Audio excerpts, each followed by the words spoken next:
Bonjour Najat Vallaud-Belkacem, porte-parole du gouvernement, ministre chargé du droit des femmes. Merci d'être notre invité. Tout d'abord, une réaction à cette information qui vient de nous parvenir. Dominique de Villepin placé en garde à vue dans l'affaire Relais et Château. Quelle est votre réaction ? Écoutez, je n'ai pas d'éléments d'information sur cette affaire. Et de manière générale, je ne commente pas les décisions de justice. Donc nous verrons comment se poursuit l'action. Mais c'est une triste affaire.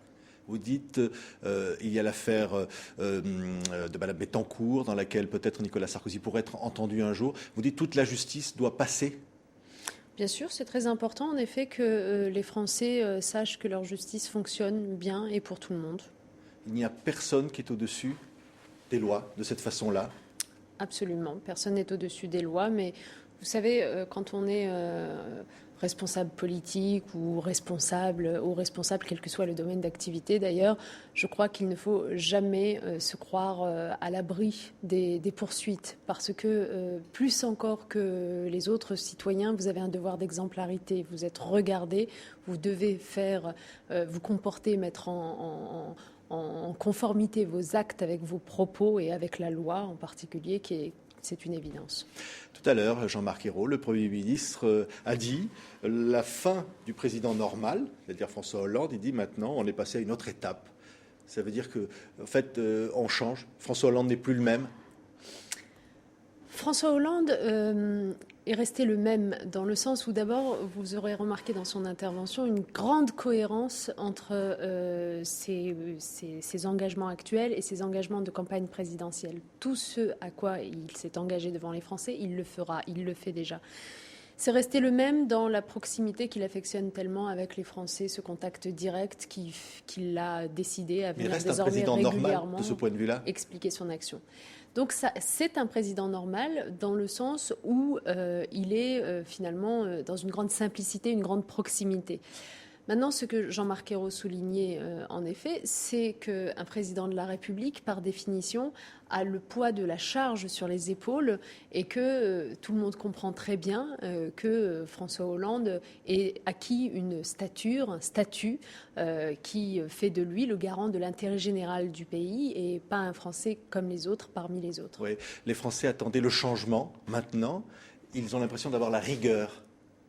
Non, la rigueur, c'est que quand on sabre les dépenses publiques pour tous les Français à l'aveuglette, tout comme l'austérité, c'est quand on augmente les impôts de tous les Français à l'aveuglette. Nous, ce que nous faisons, c'est que nous sommes responsables budgétairement, nous voulons réduire nos déficits publics parce que c'est la condition de la reprise de la croissance dans ce pays. Et donc, nous faisons les efforts nécessaires pour réduire les dépenses publiques de l'État, mais de façon intelligente, en sauvegardant des secteurs prioritaires comme l'éducation, la justice, la police. Nous augmentons un certain nombre de prélèvements obligatoires d'impôts, mais de façon juste, en impactant essentiellement ceux qui ont le plus les moyens, ménages comme entreprises. Les classes moyennes, notamment avec le gel du barème de l'impôt sur le revenu. Les classes moyennes seront très modestement touchées par l'augmentation des impôts. La réalité de cette augmentation des impôts, elle est essentiellement sur les plus grandes entreprises et sur les ménages les plus riches, avec cette tranche de 45% qui est créée, une nouvelle tranche d'imposition pour ceux qui perçoivent un revenu de 150 000 euros par an et par part. Et puis cette taxe exceptionnelle de 75% pour ceux qui perçoivent plus de 1 million d'euros par an et par part. Qui sera maintenue malgré l'affaire Bernard Arnault, dont on a encore aujourd'hui Libération, qui fait un titre à sa une après celui d'hier. Moi, je ne commenterai pas les couvertures de Libération parce que la presse a une liberté éditoriale qu'il faut respecter. Simplement, à propos de M. Arnault, moi, ce que je constate, c'est que si Louis Vuitton est connu aujourd'hui et a le succès qu'on sait aujourd'hui, c'est parce que c'est une marque France. Et qu'il faut aussi se souvenir ce qu'on doit à la France. Mais M. Arnault a été relativement clair, je crois, dans ses explications, puisqu'il a dit qu'il entendait bien contribuer, comme tout le monde, à l'effort fiscal à fournir dans ce pays. Donc je ne crois pas qu'il y ait matière à polémique. Oui.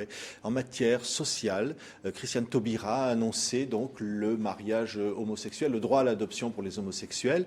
Prenant un peu de cours d'ailleurs les associations qui n'ont pas encore été consultées.